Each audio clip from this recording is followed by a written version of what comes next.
அண்மை செய்தியை பார்த்து வருகிறோம். 100 யூனிட் இலவச மின்சாரம் குறித்து புதிய முடிவு எடுக்கப்பட்டிருக்கிறது. அது குறித்தான அண்மை செய்தியை பார்த்து வருகிறோம். இது குறித்த கூடுதல் விவரங்களோடு இணைகிறார் எமது செய்தியாளர் காண்டிபன். இது குறித்தான விரிவான விவரங்கள். தமிழ்நாடு மின்சார வாரியம் தற்போது ஒரு புதிய முடிவு எடுக்கக்கூடிய சூழ்நிலைக்கு தள்ளப்பட்டிருக்கிறத பாக்குறோம். என்னன்னாக்கா, தமிழ்நாடு மின் ஊழியர் மத்திய அமைப்பு ஒரு ஆட்சேபம் தெரிவித்திருக்காங்க. கடந்த சில தினங்களாக, ஏறக்குறைய ஒரு 10 நாட்களாக மின் இணைப்பு பயணித்து என்ன மெர்ஜிங் செய்யும் பணியில ஈடுபட்டு கொடுத்திருக்காங்க. ஏற்கனவே கடந்த முறை செந்தில் பாலாஜி அமைச்சராக இருந்த போது வாய்மொழி உத்தரவாக, அதாவது ஒரு வீட்டுல 4 சர்வீஸ் லைன் இருந்தாலும் அந்த ஆதார் எண் கொடுக்கப்படும் போது எந்தவித பிரச்சனையும் இல்லாமல் அந்த ஒரு மீட்டருக்கு 100 யூனிட் மின்சாரம் அது இலவசம் வழக்கமாக இருக்கும் என்று தெரிவித்திருந்த நிலையில தற்போது கணினியில மெர்ஜிங் செய்யும் பணியானது தற்போது மேற்கொண்டிருக்காங்க.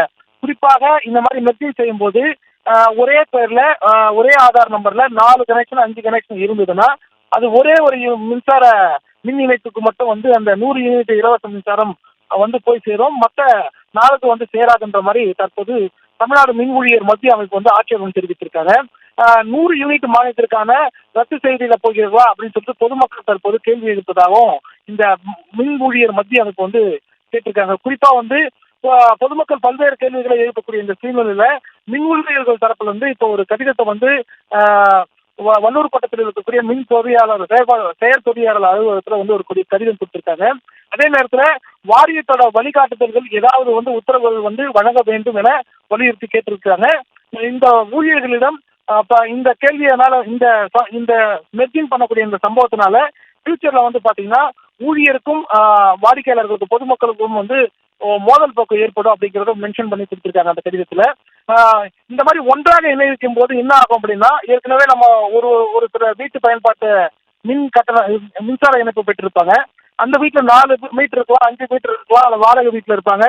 இவங்க இது எல்லாமே ஒருத்தரோட பேர்ல இருக்கும்போது அந்த ஆதார் எண் எல்லாம் ஒரே எண்ணை கொடுத்திருந்தாங்கன்னா இது மெர்ஜ் பண்ணும்போது 1 மீட்டருக்கு மட்டும் அந்த 100 யூனிட் இலவச மின்சாரம் கிடைக்கும், மற்ற மீட்டருக்கு கிடைக்காது அப்படிங்கிற மாதிரியான நிலைமை போயிட்டு இருக்கு.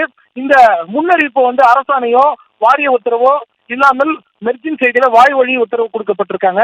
இந்த வாய்வழி ஆணைக்கு தமிழ்நாடு மின் ஊழியர் மத்திய அமைப்பு தான் தற்போது ஆட்சேபனை தெரிவித்திருக்குது. ஆசினி,